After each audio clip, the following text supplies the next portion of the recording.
What's up, bros? Welcome to another Brograph Brocast. I'm Dave. And I'm Matt. And Brograph is a supplement to our site, Brograph.com, which is a motion graphics tutorial site with tutorials, plugins, podcasts, and other MoGraph stuff. And on the show, we talk about everything ranging from motion graphics to Cinema 4D, After Effects, plugins, render engines, doing business, doing taxes, being a contractor, or working for the man. And guess what? We got no guests today. It's just the two of us. So just the two of us. You knew I was going to do it, didn't you? I'm making the for the people listening to audio, which is most of you. I am making the Kermit the Frog scrunched up face. Right. That's what I'm doing. Yeah, we had a bet going while you were in the bathroom that you were going to sing that song. Oh, no, you didn't. On the chat, yeah. Oh. Yeah. How did I not see that? It's funny. It went past the thing. I was just saying it, like, yeah. Oh, that's anyway. funny. All right. So we got a short show today. We really do. I got a heart out, giggity. And if you want to email us, Brograph at Brograph.com, send us your questions, send us your concerns, your thoughts, your life goals. I don't know. Send us stuff. We like to get email and read it on the show. And not just the Slack. We like to have the good old-fashioned email. Sometimes it's like super personal. We like that. So we're only going to go about an hour today, short show. We have got tons of projects that we are working on that have to be wrapped up before we leave for half res. And when we leave, the thing that I don't know if we've talked about this on the show or not, that when we leave for half res on Tuesday, we are not coming back for quite a while because we are going directly from Chicago to Iceland. Yes. So that'll be fun. We've got Chicago. We leave on Tuesday morning. I think we get in, I don't know, 1 or 2 in the afternoon, something like that. Is that right? By the time we get there? Oh, you get in at like 11:30 or 12. To Chicago? We're not on the same to Chicago. flight? Sorry. Yes. No. Sorry. Oh, okay. I had to run and turn off my sync real quick. I missed that. But yeah, we get in at like 1:25, the same time as Liam. So we're meeting up with Liam, I think, and sharing a cab. Yeah, that's what he told me yesterday. I think here's the thing. I don't really like having to work at at half res. Yeah. At half res, I like to just go and enjoy the event and not do a show or anything. But we are going to do a show because we will not be doing a show while we're in Iceland. Mm-hmm. We're not going to drag all that gear out there and hope we have a good connection. Although it would be really fun to have, The thing is, I could do a show when I get back, on the 18th, on that Tuesday, which wouldn't be that bad. We'll figure it out. I'm back 2 days later. It's fine. I'm coming back later on. I'm going to go into the middle of nowhere to take some cool photos and stuff. I'm going to try and find puffins. Yeah. So that'll be an adventure. Mm-hmm. So, yeah. So when we get there, we are going to do a show. We've got Air Bro and B and Air Bro and B 2.0 and then the Air Schmoop and B, which is down the street. Right. And so I'm assuming we're all going to kind of get together and do a little show, I guess, as soon as possible. I don't know exactly how we want to do that, but we'll set up as soon as we get there and maybe do a show before we all go out for the night. I don't know. We're going to go out Tuesday night, right? Yeah. Do we want to set it up and then wait till we all come back wasted? Oh, yeah. That would be hilarious. Yeah, I mean, it wouldn't be bad.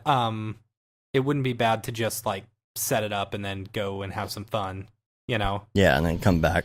Right. And then because normally at night it's fun. We hang out anyway. The night before we party, we have a good time. Yeah. So I don't know.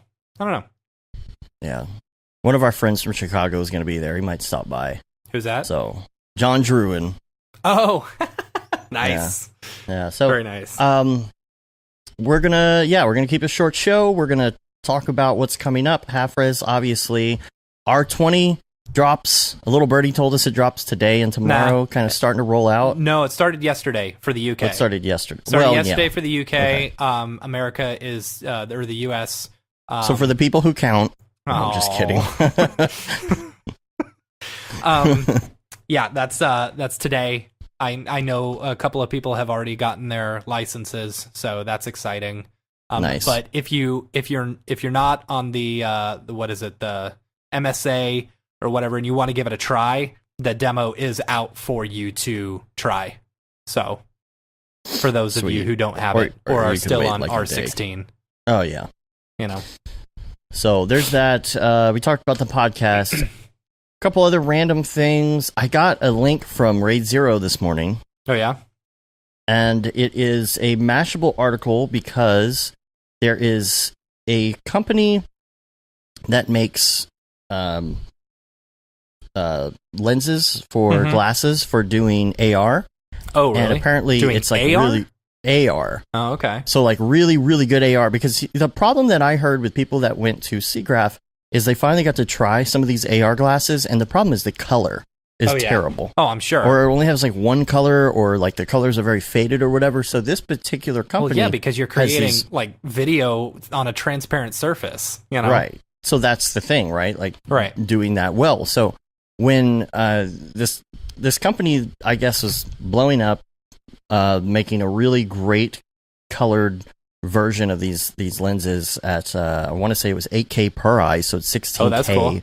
total. And they have now been acquired. Okay. By Apple. Oh. Oh man. So still not gonna happen. Feels like your prediction is coming true. So no, your prediction. So there it is. No, anyway. I'm saying Phil told me, he's like, this is your prediction. Okay. Yeah, so, you know, that's the next step. I'm telling you, they can't be developing AR and not be thinking about glasses. Yeah, maybe. Come on. No. So, something else that I've been really excited about and want to completely waste my money on is the Mavic Pro 2. Yeah. Is out now? Oh, man. So they got the Mavic Pro 2 and I think the Mavic 2 Pro, and I've been looking at these. I'm like, maybe I should sell this one. It does all sorts of stuff. How much are they going for on eBay right now? Oh, dude, I don't even know. I'd have to look. I don't even know if this is. I guess it is out. The Mavic 2 Pro. Here's the thing: is they have the Hasselblad lens on them. Yeah, Hasselblad. All right. 20 megapixel. Thanks, Chekhov. For the nuclear vessels. Nuclear vessels. So, gosh, I'm just looking at like everything that it's got. It's got like hyperlapse technology. It goes faster. It goes like 30 minutes now. It goes further. It goes up to 5 miles. The sensors are all around it now. Like omnidirectional obstacle sensing. No, 31-minute flight time.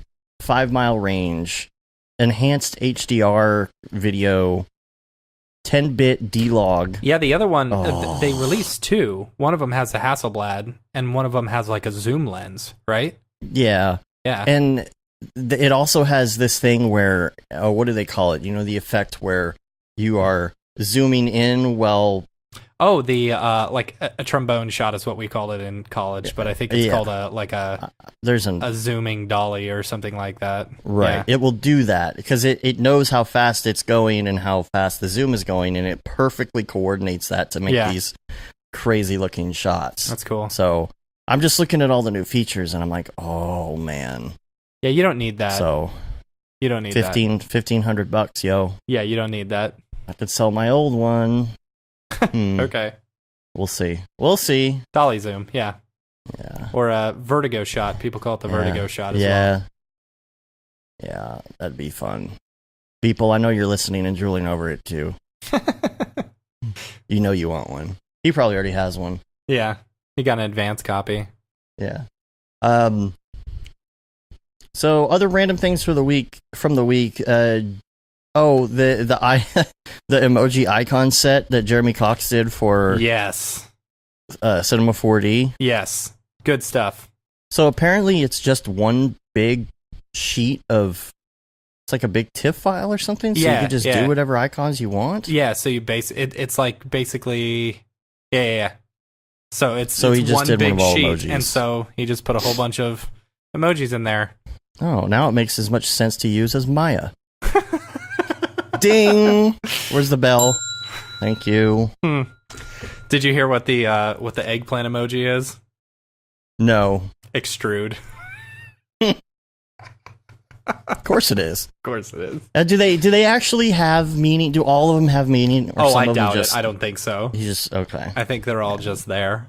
Yeah, I think extrude would be. Yeah, extrude makes sense. I mean, I don't know. Sweep might make sense too, but yeah, maybe. I don't know. Yeah.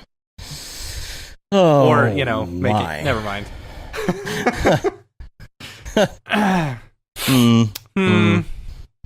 Yeah. So what? So is the No, we're done with this. Let's move on. What's the bool? Oh my god. Anyway.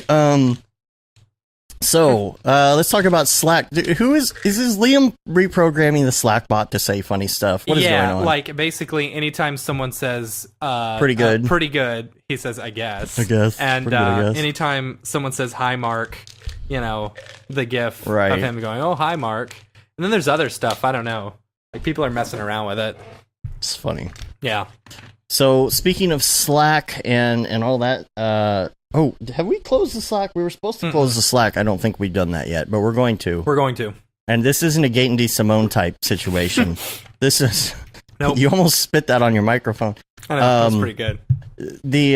No, we are closing it down. We just haven't done it yet. We'll probably do it very soon. Yes. Grant says the emitter. Oh gosh. Oh man.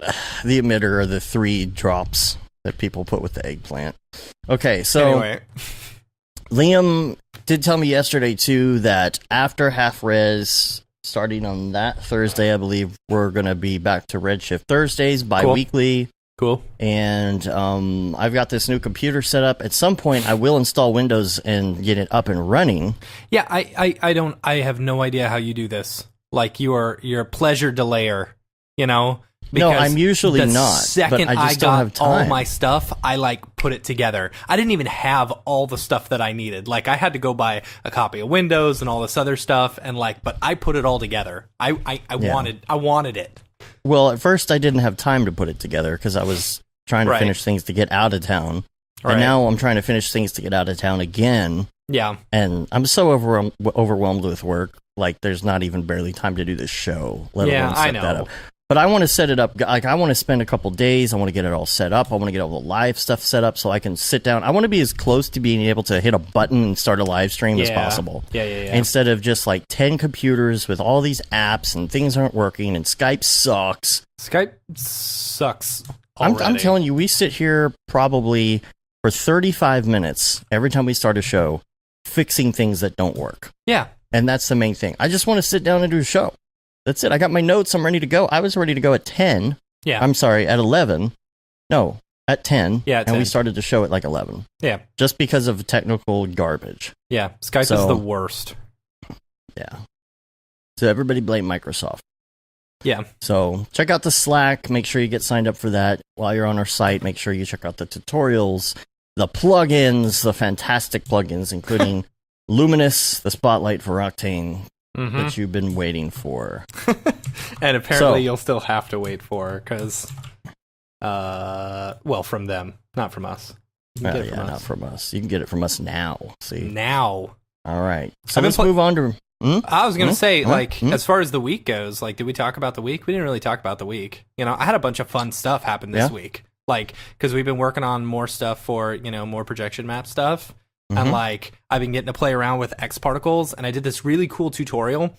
It's basically doing, what is it?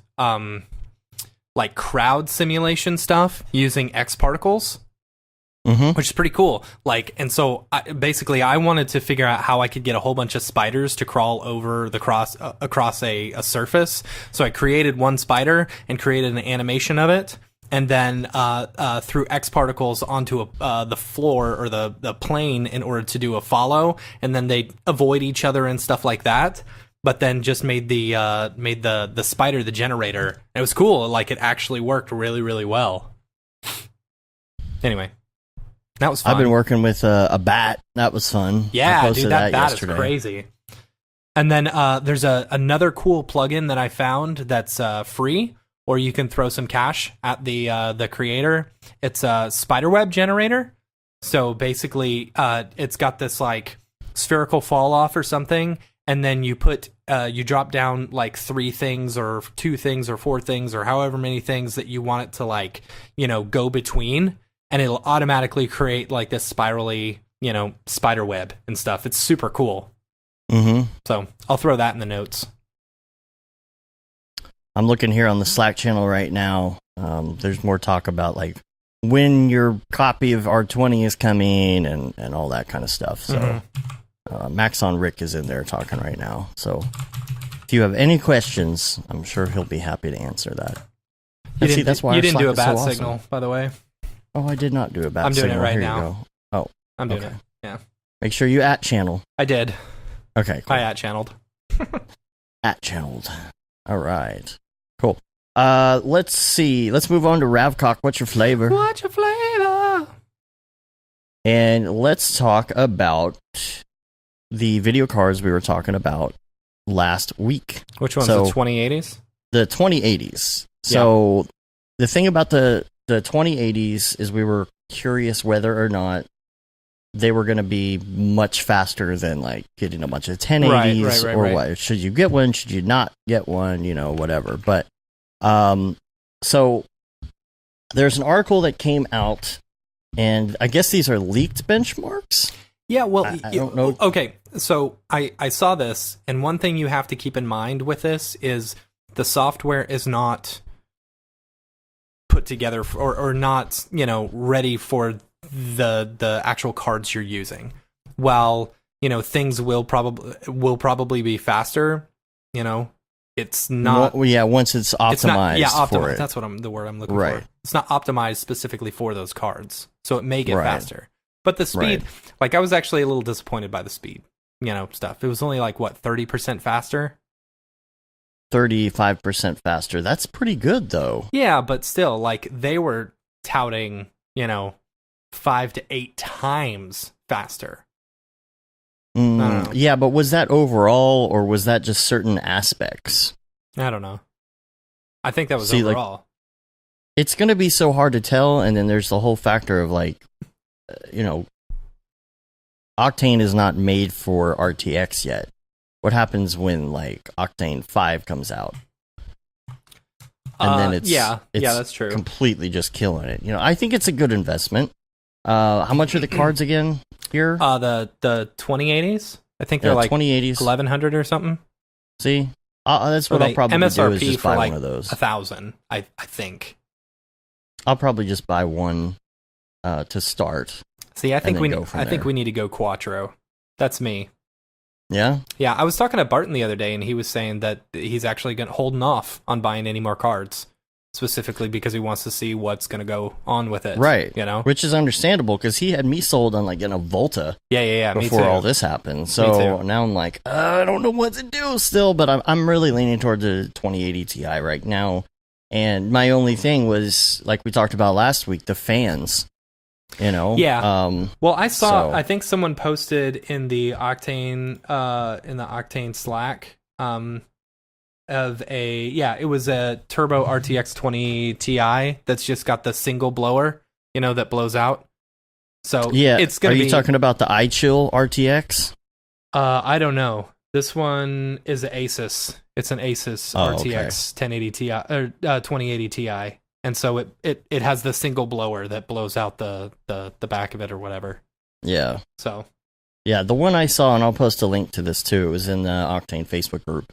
It was for the iChill. I don't necessarily like the style of what they did with the case. Mm-hmm. They made it kind of look like cheese grater Mac. Yeah. And it says iChill on it, but you know what? If it's going to be that much better, then fine. Yeah. It's okay. But I'm looking at it too. He would definitely buy a 20 series card now if you're looking for a new card. You don't want to miss out on the options with that, especially with what Jules was saying.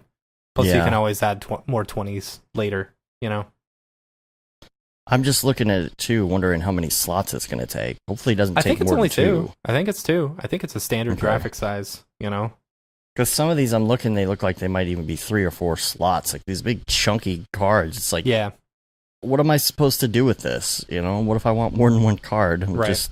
Or what if I want something besides a graphics card? God forbid, Right. But So I'm still watching that, while I'm slowly putting together this new machine. Mm-hmm. That's the other thing too, is this new machine only has a 1060 in it because it's a placeholder until I figure out what I want. So it's not like I'm missing out on a bunch of power. Yeah. I guess maybe I'm missing out on some power on the Sims because I could probably be doing my Sims faster with this Threadripper than whatever Intel thing is in my laptop. That's true. Yeah. It's fine. It's fine for what I'm doing right now.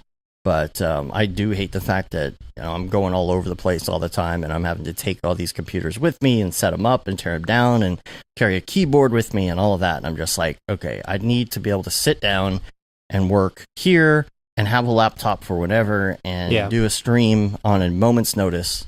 Yeah, things like that. So we're talking about putting together a little streaming rig too. So yeah, eventually that'll be fun. It'll get there. So.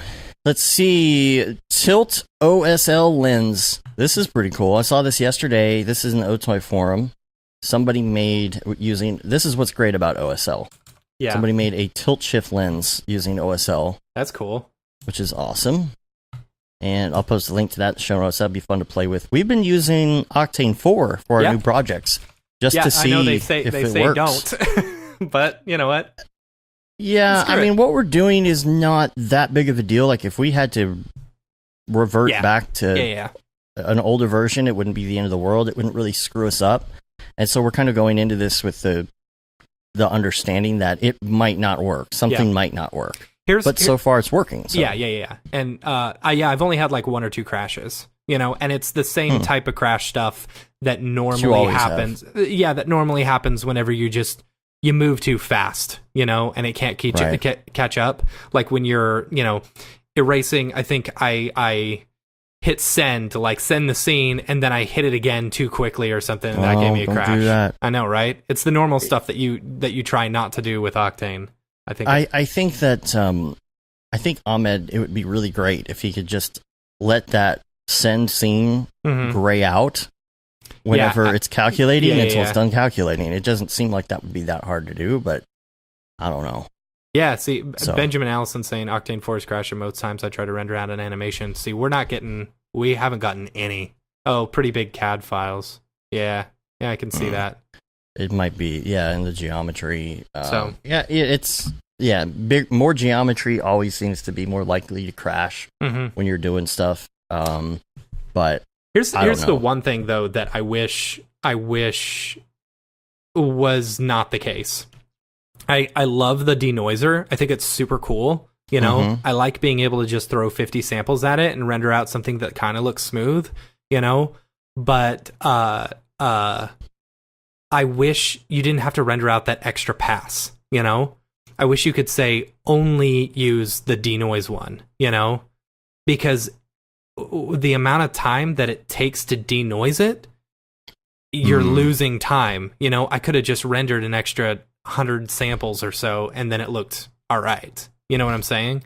Well, how long is it though? I don't know. I don't know. I feel like it was taking a while, but it still seems like it would be faster than waiting for like a full rendered version without a denoiser, right? When it comes to like, if you're rendering path tracing and you don't want to do 16,000 samples, you'd rather do like, 2,000 samples. Yeah, that'll save you a ton of time, and it'll still look really good. But for some of this stuff that I'm doing, I don't know, like my times were just, they seemed a lot higher, like I could have just rendered more samples. Yeah, see, here's Glider LP on the chat says you can activate all cards to do denoising. See, maybe I'm just doing something wrong. I'm not 100% sure. Oh, that's the tilt shift stuff? Yeah, nice. I'm having trouble with all my stuff and things today on the live stream. I don't know why. That's pretty cool. So the screens are not coming up correctly today. I don't know. I'll have to work on that in a second. So next on the Ravcock. Okay, let's see. Let's talk about. Oh, I did get David Aryev's new tutorials. Well, hold on real quick. Liam was asking, speaking of activating all cards, Matt, did you get Deadline going? So Oh yeah, talk about that while I fix the screen. How that's about fine. that? Do it live. I installed Deadline this week, and it's cool because you can install it for free on 2 computers and stuff like that. And so I was excited to give it a try because the cool thing is like you only need 1 copy. If I'm understanding this correct, you only need 1 copy of Cinema 4D, which is cool. So like, I can run stuff on my other computer, but you do need multiple copies of whatever plugins you're using, for the 2 computers. So anyway, it was cool because like I could actually set stuff up to render, and blah, blah, blah. But the biggest problem I ran into was that I would throw something to my other computer to render in Octane, and it was taking like 1.5 minutes to 2 minutes per frame. And I was thinking to myself, okay, well, I guess that's just how bad it is or whatever, or it's, pretty big.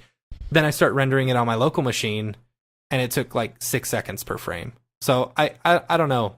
It seemed weird, but I like and this is my probably, user error and stuff like that. But the idea of Deadline and like being able to see everything in one place, I really like it. I'm just, I need to get it working correctly. Mm-hmm. I don't know. I also like I wish I could. I was really excited for it because I guess I misunderstood initially, but I would love to be able to render like X particles just using one computer and just using the resources from another computer. You know what I'm saying? Right. Like I hate that I have to have a whole nother license of it just to use a CPU. Exactly. Yeah. Like I want some headless rendering going on. When's that going to happen? Yeah. Wow, exactly. that looks really good, dude. Yeah, there we go. Like Finished. that tilt shift is crazy. Let's see. There's another one here too. If I can get it to come up. Is there an X button on this window? Oh, I have no okay. idea. It just can't go. Oh, okay. I see. See, Liam, I've gotten I get my Octane daemon to run no problem. It's super easy too. Like, and it's funny. Like, I'll have multiple versions of the Octane standalone in my Otoy folder in case I need to go back to a different one in my C4D one. So that I can just easily install it and then run it. I don't know. Yeah, I'm interested to play with Deadline too when we get back from all of our things. There's so much I want to do. It's like, gotta work first. It's all right. The holidays are coming. I'm sure it'll slow down a little bit. So. Yeah. Then we get to work on our Christmas card. That's our new right. one. That'll be fun. Yeah. David Aryev has 2 new tutorials. We didn't talk he about the last one before. He did create a detailed Mars landscape using Octane displacement, and he also did using Kitbash 3D models to build a space colony in Octane. So is that a 2-part series or no? Or is it kind of like the 2 of them are a 2-part series? Yeah. Okay, dude, and the amount of effort he puts into these is like crazy. He's so detailed. He is, and he was telling us he spends a lot of time recording and, getting it right so that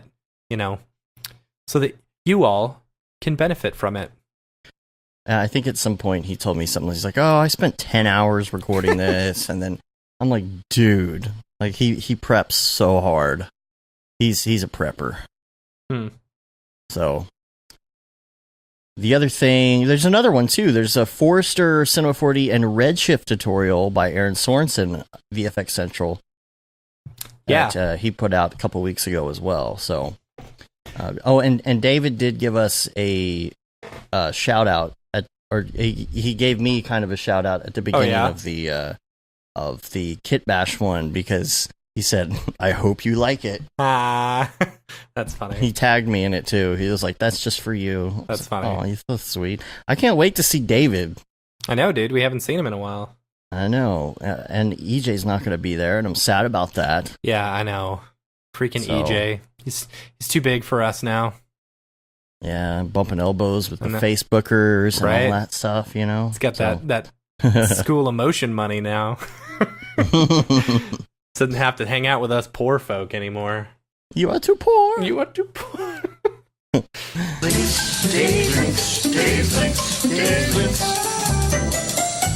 Days links. let's go to links. Let's do some links, and we're gonna do some Beeple, and we're gonna do some email, and then we're gonna get out of here because I've got a massage to get to before I finish working. Oh man, I'm sure Brodor is just laughing really hard right now. All right, now that's a long story. Yeah. All right, so link number 1, Space Struggle, episode 2. Jan put out another one. You remember the first one he did where he's like trying to catch the car? He did another one.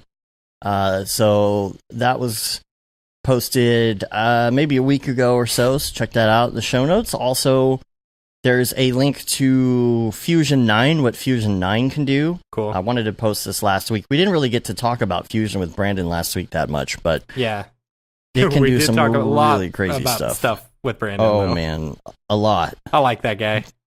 Me too. Did you see the GIF that I posted on Jan's post? Like when he posted that video? Did you ever see Rocketman with the dude from Half Baked? From Half Baked. The guy who gets arrested for feeding the horse and killing the horse? No, anyway, I don't think I ever saw that. So, it's butter stuff. Butternut, buttercup. Hey girl, you hungry? That's my favorite line of the movie. Anyway, so there's this scene where he's going out walking on Mars, and he's attached to this other dude, and he just keeps on ripping one.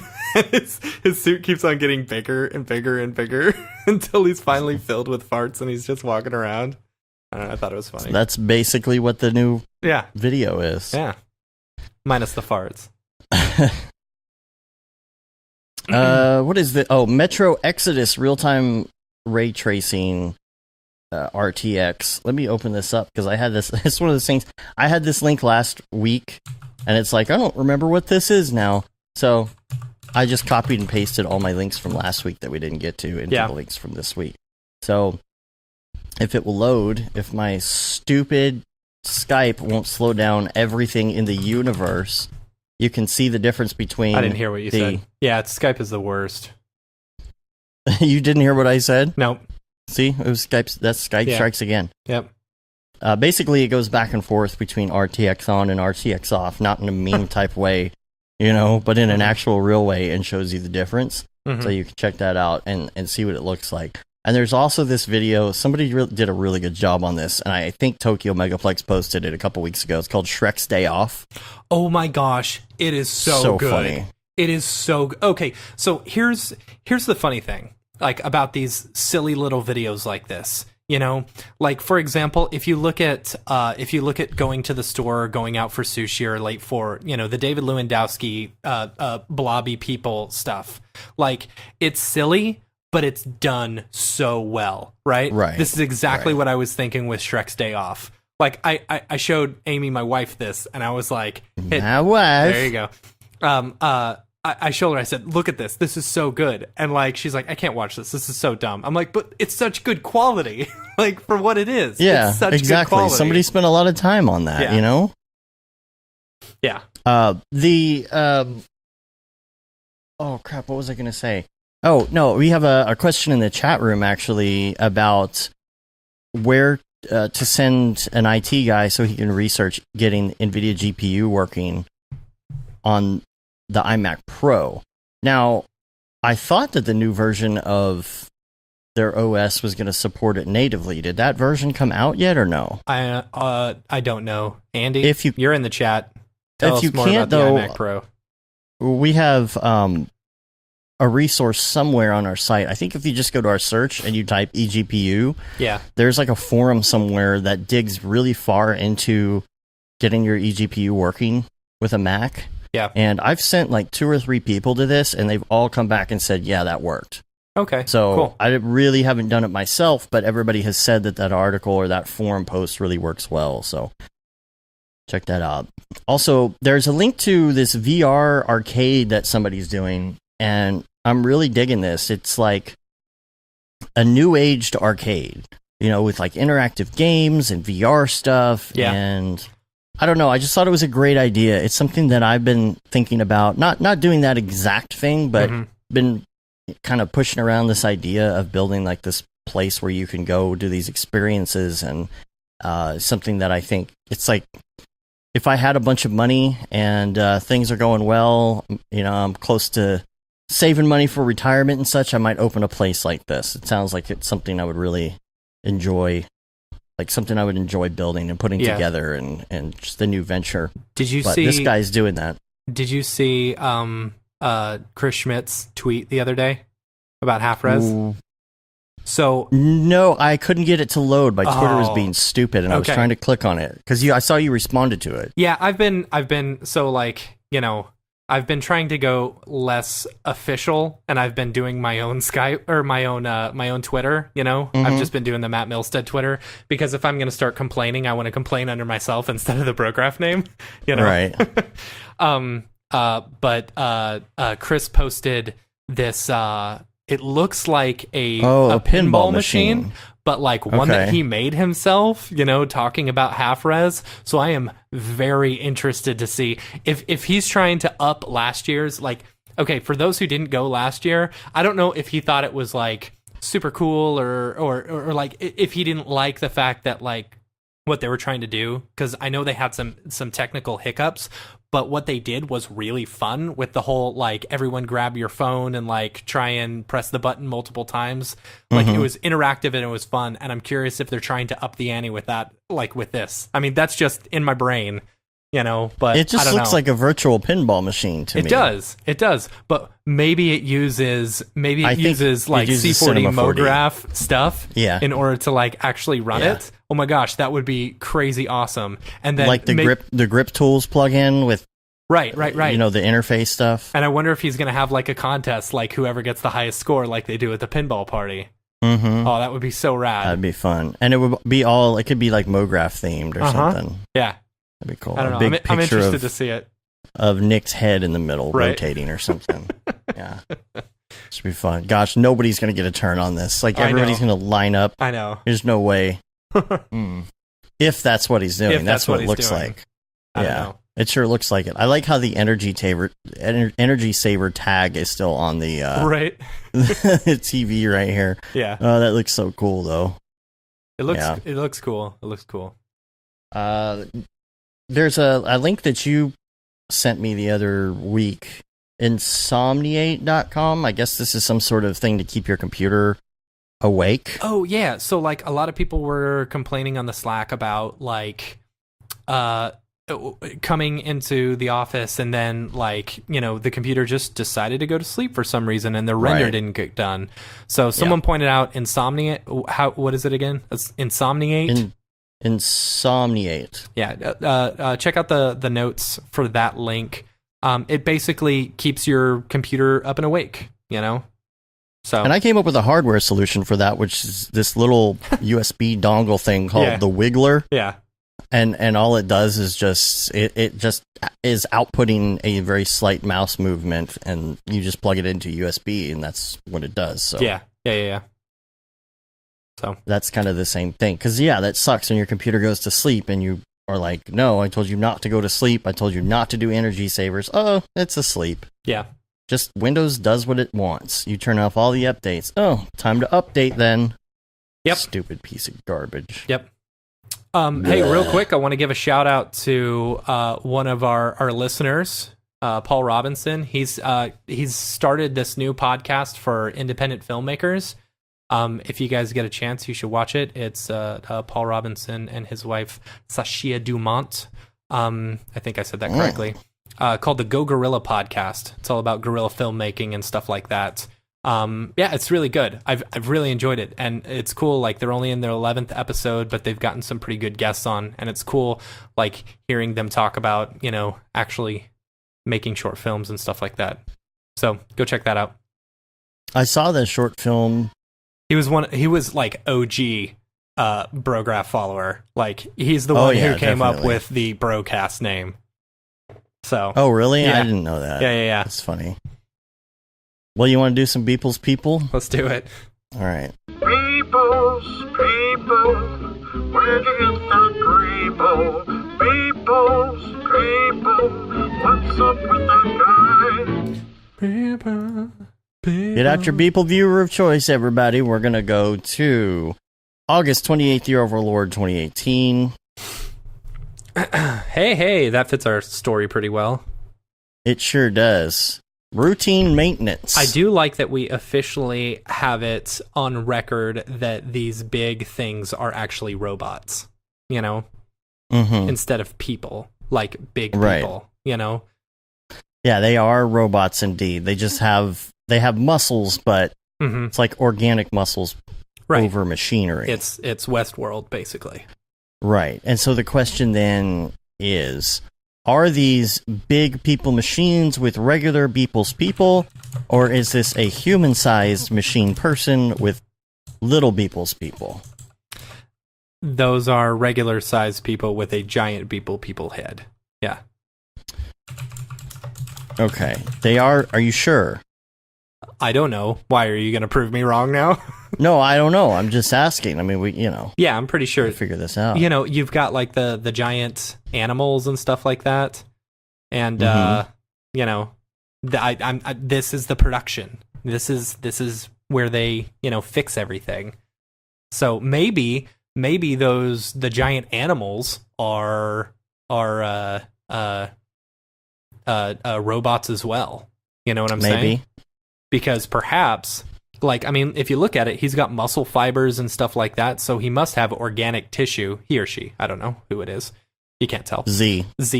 Has muscle fibers and stuff like that. So if you've got that going into a pig or something like that, if they're growing muscle fibers, then that means you can still provide, food or whatever. Okay. I like what he's done with the plastic sheeting on the top, too. I wonder if that's displacement or if that's actual geometry. Yeah, I don't know. I like what's going on there. That looks cool. It says 480 volts on it. I don't know why the plastic would be 480 volts. It's a lot of static cling. Right. But, And then the people... I'm looking at the little panels. Those are cool. Yeah, that's a good one. Yeah, very pretty. So... what is going on here? What is this thing in the corner? It looks... Is that a shadow on this piece, or is... I don't know what's going on with that little tank. There's a little thing on the tank in the back, like, it's gray, and I'm trying to figure out why it's gray. He missed some geometry? Yeah, missed some geometry. Whoops. No, because the other one's like that, too. Yeah. I mean, that's probably an instance, though, right? Yeah, probably. Yeah. Doe. I don't know. No, I bet there's a reason for that. Yeah. All right, let's see. The next one we're going to do is August 30th. It's called Wrong Planet. I like this one. And immediately what I think of with this is that this guy was supposed to be on... he probably went through a portal and he was supposed to be in one place and he ended up in another place and... Yeah. Obviously in the wrong planet. Obviously. Because this one's already terraformed. True. That's true. Maybe the portal malfunctioned. Yeah.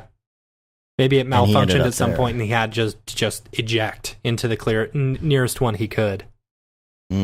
Yeah. And see, wrong planet, so now he's stranded here. Right. Yeah, maybe. But I don't know. There's still the light. There's still the light. Maybe he's waiting. It's not terraformed, though. He's got a spacesuit on. It's true, but it could be, who knows, like this could be the atmosphere might not be filled with oxygen, or it might be overly oxygenated because there's so many trees, so therefore... if it's overly oxygenated, it would start on fire a lot. Right, exactly. So maybe if he takes off his mask or something, he'll get way too super high off of the oxygen or something like that. He'll photosynthesize. Right, he will photosynthesize. Actually, maybe he just got there. I mean, that's the glow from the portal behind him. He just got there. Yeah, that was my thought. Yeah, okay. But, I mean, you don't want to take off the helmet because there could be killer spores or, bacteria or something or, That's true. That's true. He's got to make sure everything's clear. Smallpox. He's got to pull out his tricorder and make sure all the exactly. atmosphere is okay, right? Right. All right. And then lastly, August 31st, Epochs. All right. I like this one because it makes me think that giant head was one of those robots. Oh. Yeah, okay. You know? Yeah. Unless, of Well, course, look, that's a regular it's- people's people and a small people's people. But Nah. Look at the head. It's like kind of chrome-esque, you know? It looks to me like it's kind of chromy, you know? Shiny! Oh, it happened. There it is. Now, is the fire... I'm looking at the fire. Do you think the fire was done in post? Because there's reflections, but like maybe... I don't know. No. I feel like that was done in post. It might have been. I don't think he went through the trouble of like TFD or something for that, you know? Yeah, TFD is... I don't know. And you're not seeing much lightness on anything there except for in like some of the reflections and a little bit on the skull. I don't know. Yeah. Maybe I don't know, but if you look at the one on the right though, that billow of smoke looks very TFD. Yeah. Yeah. Could be. I don't know. Yeah, it's hard to say. It's pretty good, but I'm wondering. It's pretty good, I guess. I'm wondering though. The thing he said. The thing. I am noticing that. I mean, with everything burning and blowing up, I'm wondering if maybe this is maybe this is Earth. Maybe this is like part of the apocalypse later on. Yeah, maybe. Yeah. Benjamin says maybe XP4 at Octane. It's possible. Yeah, I don't know. I haven't gotten X particles to work very well with fire, but TFD. Yeah, like, TFD I is love where it's TFD. at. It's so easy, and it's very easy when you're doing it with Redshift. It's like cake. It renders so fast. The only thing that I wish you could do is maybe see like a pre-cached quick viz or something like that. I don't know. Like with TFD? Yeah, you cache it. You can cache it. Well, you can cache it. Yeah. Right. But what I'm saying is if you could almost see like maybe some particles like you would in X particles just kind of on the fly while you're building it and then you do the actual cache. Well, you can do the interactive mode. Have you messed with that? Yeah. I haven't. I didn't know about that until it? I saw Perry do that at NAB last year, where you do the drop down instead of cache, you do interactive, and you hit start, and it'll automatically just start going. You know, which is pretty cool. Like, and the fact that if you're not using any like collider objects or something with TFD, like TFD does such a good job, and I honestly like it so much more. In the standard renderer than I do in both Redshift and Octane. Like there's so many extra steps that you got to go through with Octane and Redshift. And it just, to me, it looks a lot better in standard renderer. Yeah. And still renders out pretty fast. Yeah, it does. So, anyway. All right, let's go to the emails and the socials because there are 2 emails we didn't get to last week, and then 1 new email I'd like to get to. And we'll spend a few minutes on this here. This is Edward Dole. Okay. Who says, C4D guy new to Austin. He says, my name is Ed, my name is Ed, like the pineapple. What? What? I don't know. Like the pineapple. Oh, Dole. Gosh, okay.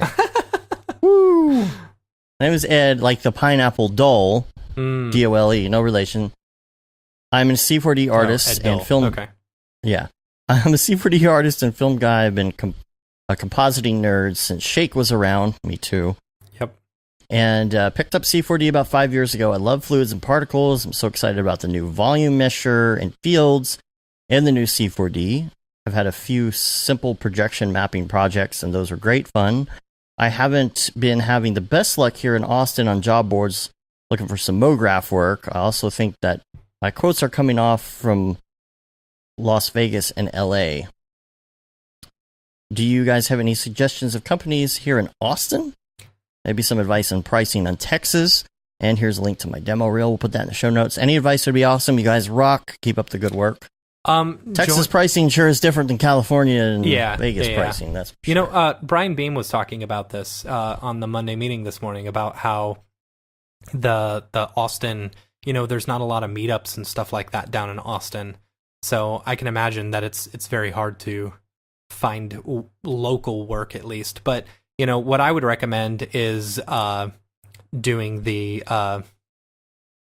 freelance manifesto route, where you just go through and you email all the local studios and stuff, people who you do want to work for, and say, hey, just introducing myself, I'm new to Austin, or I've been in Austin for a little bit, but I haven't really found, if you're looking for any work, here's my demo work, thanks, blah, blah, blah, really simple stuff. And if you haven't picked up the freelance manifesto, then you should, because it's amazing. And think more global in the grand scheme of things too. I mean, I know you probably need to hurry up and get some local business going. And that's what we did at first too, but I feel like more and more we have less clients in Texas now than we ever have. Yeah, no, and it's great. I actually really like not having clients in Texas, because all the clients that you have locally, sometimes you'll have to go into the office, and I hate leaving my house.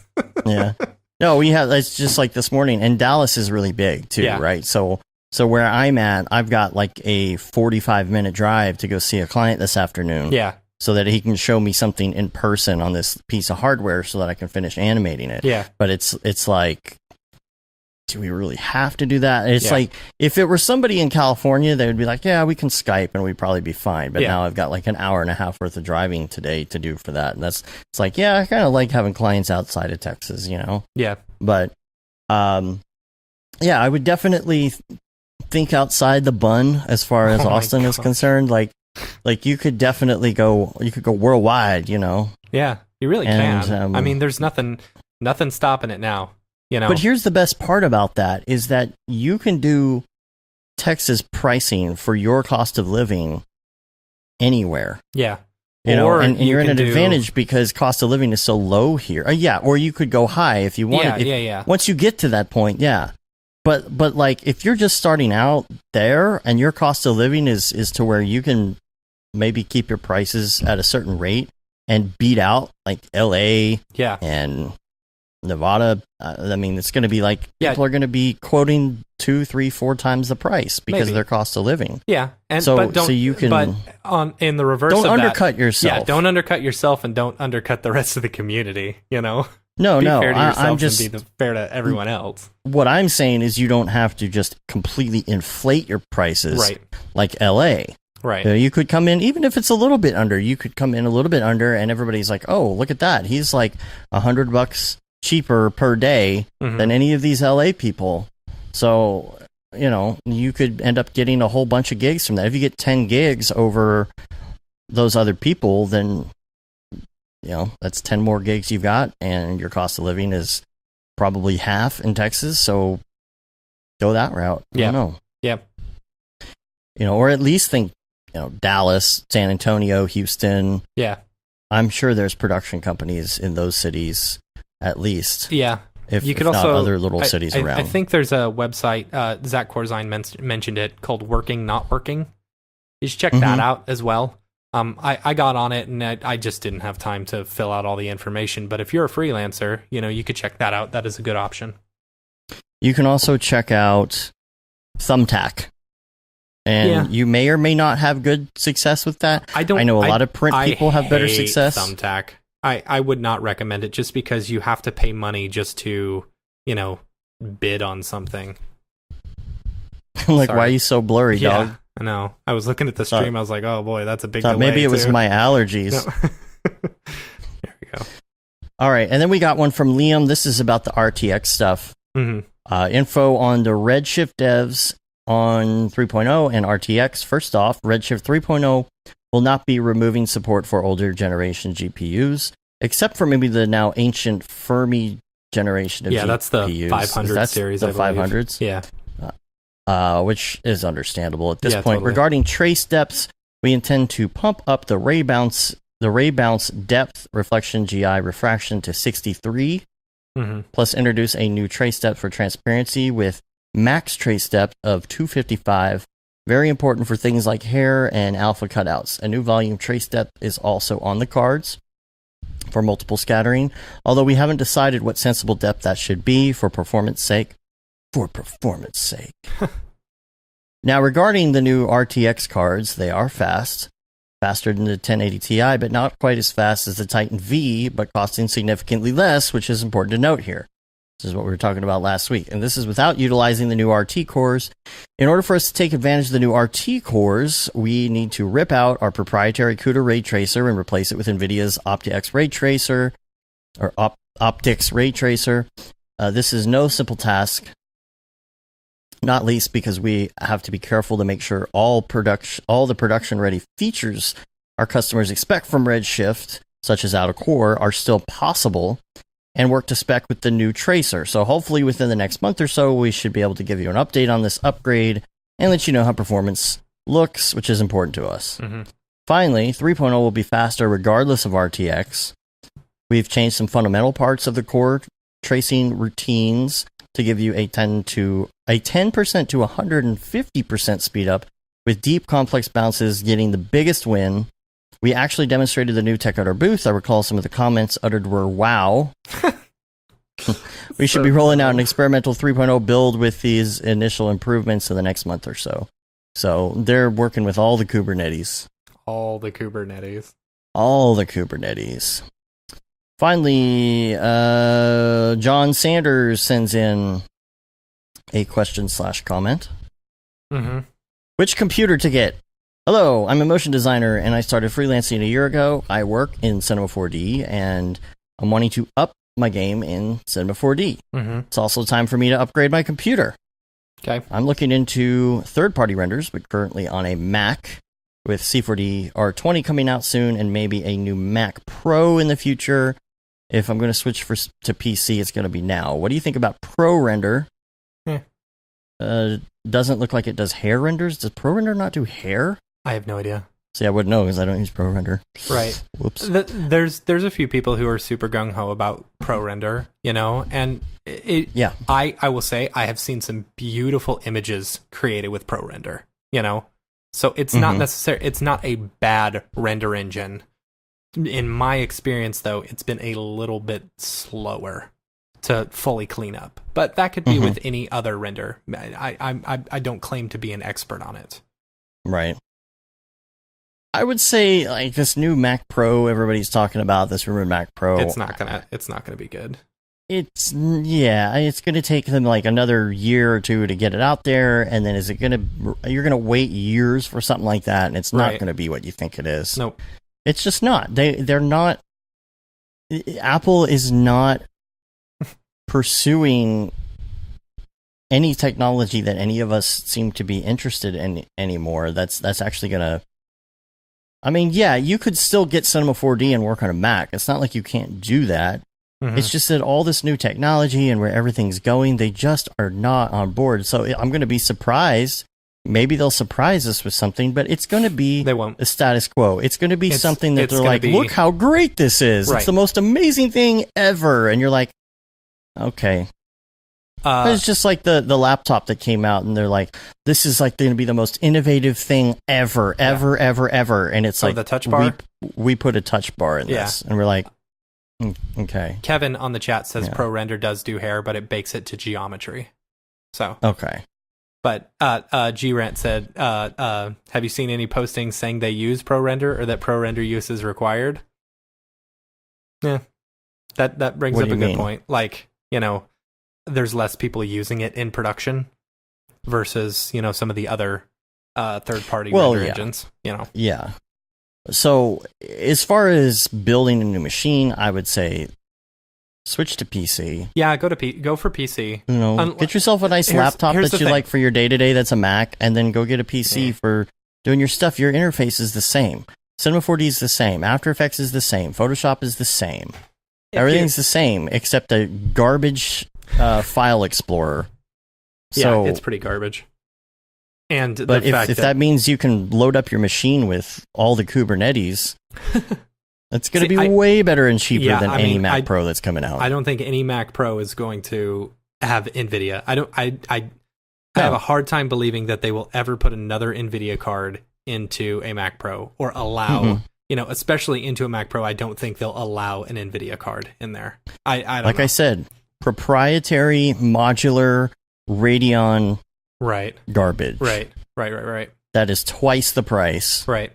And doesn't do anything that you want it to do because it's not NVIDIA. So I might don't be think partial to NVIDIA, but don't think we're hating on Mac because we hate Mac. We don't.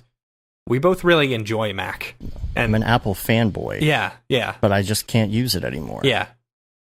Which is a shame. My laptop, my calendar, even my audio. I still love doing my audio in Logic Pro. Yeah. And I wish that Audacity had some of the features of Logic Pro. I wish they had the Audacity. Not Audacity. No, Audacity or what's the Adobe one? Audition. Audition. Yeah. But it doesn't have instruments and all that other fun stuff, you know? I mean, maybe I just need to move over to Ableton or something, but, maybe. But I'm not bitter. He also says, I see that Arnold can be used on a Mac, but it's just CPU. Would a new Mac Pro help render times? Well, new iMac Pro would probably help render times if it had a better CPU, but Arnold is just CPU. It would not be. He said, "Is it even close to GPU renders?" I say no, not at all. It produces a pretty picture. It produces a pretty picture, but it's the same thing. You're limited by your CPU. If you have a whole bunch of CPUs in a big farm, then yeah, it's going to be fast. If you have just one CPU and a whole bunch of graphics cards, it's not going to be that fast for you until the GPU stuff comes out. He's asking though, like, would a new iMac Pro help render times in Arnold CPU? It depends on the processor that you're getting in there, because it's entirely CPU based, so it's entirely going to be based on how fast of a processor you get. It's still going to be whatever the single CPU on the iMac Pro is. Yeah. What's the CPU on it right now? I don't know. I think the most can't you get like a 24 core or something for the iMac? I'm gonna look it up. I don't know.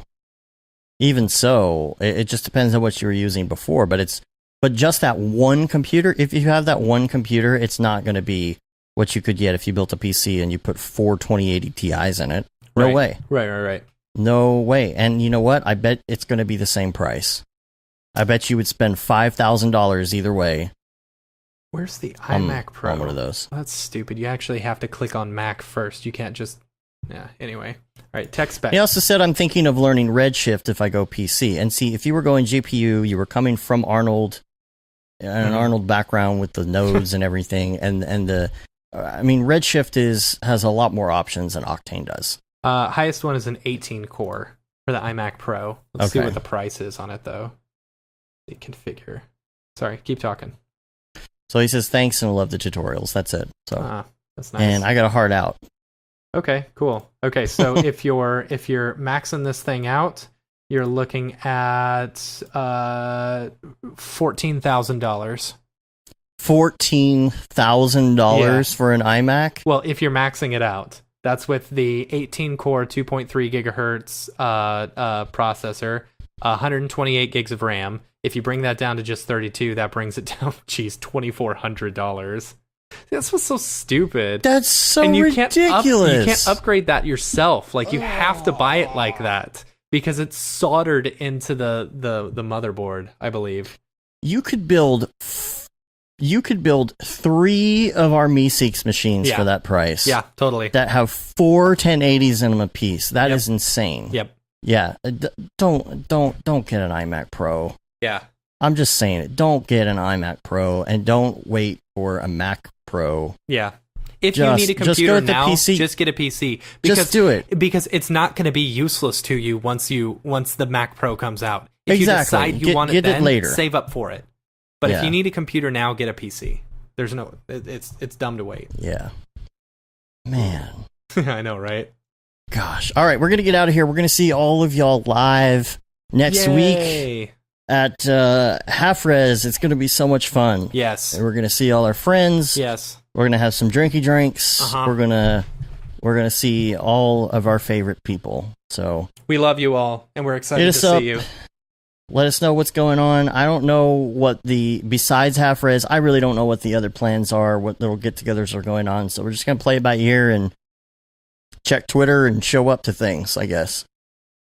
Yeah. So hit us up on Slack. You can rate us on iTunes. Leave a review. It helps get our ratings up. Subscribing also does that. Subscribing on your podcatcher of choice. Subscribe to our newsletter. As well, you can say you've been there, done that. Got the t-shirt with the no Brograph, no Mograph tee, the Gate and D. Simone limited edition shirt, the Paul Babfield, the Bab 2020 shirt. All the profits from that go to the Doctors Without Borders, the Render Things shirt and hoodie. Mm-hmm. And if you are checking out the internets and the Slacks and things and you're around, there might be a link out there to a Node Commander shirt and long sleeve and short sleeve Node Commander shirt. I ordered a short sleeve one. I ordered a long and short sleeve this morning. Oh, yeah. They're both showing up on It says Monday. Yeah. Yeah, it's going to be a close one, but they usually come a little earlier than that. Yeah. So hopefully, like it. I don't know. I'm really hoping the short sleeve one looks good. Because if not, then we need to thicken up those lines a bit. I don't understand what's going on with that. I made him bigger, and it still it cuts off his beard. I think it might be the compression on their sample. On their sample. Yeah. It might not actually look like that. Yeah. So, all right, we're gonna get out of here. We're on Facebook, Twitter, Instagram, YouTube, Brograph.com. We're on Slack. We're all over the place. Yep. And check out Mograph.com and make sure you sign up for that as well to get info on that. Till next week, I'm Dave. And I'm Matt. Have a good one. Later, bros.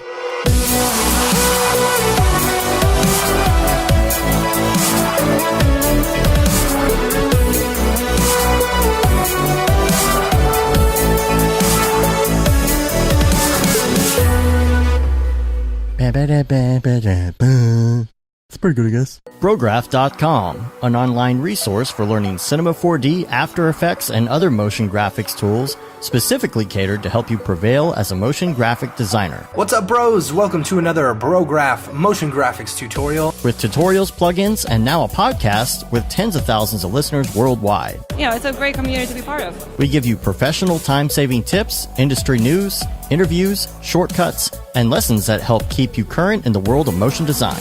Throw in HDR Studio, take the render settings, pick the HDR, put in reflection, and gorgeous. I love projects that scare me. When our art director comes to us and asks for something that I had never done before, man, it gets me pumped. Our weekly long-form podcast will give you the latest news, help you in your file management, hardware configuration, and client relations. Learn about the latest render engines, modeling techniques, and workflow integration while staying entertained. Real nice banana. Ah, that's so funny. All right. I'm going to live forever. Our Brograph Talks are a chance to see the way industry leaders from around the globe are changing the face of motion design. Sometimes you got to make stuff that you're not going to put on your reel, and I'm not here to judge.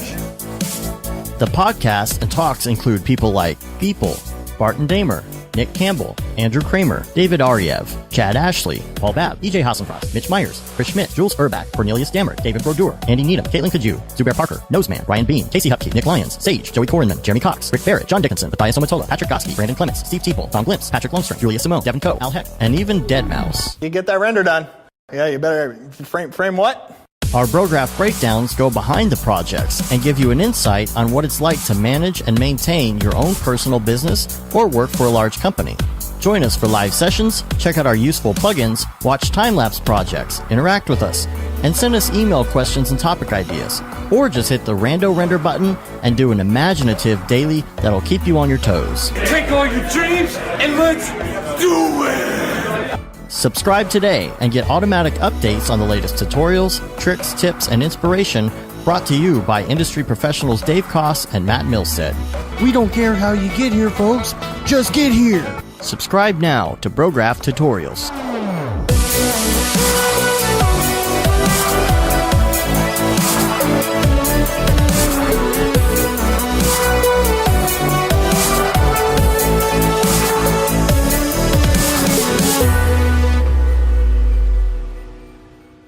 It's pretty good, I guess.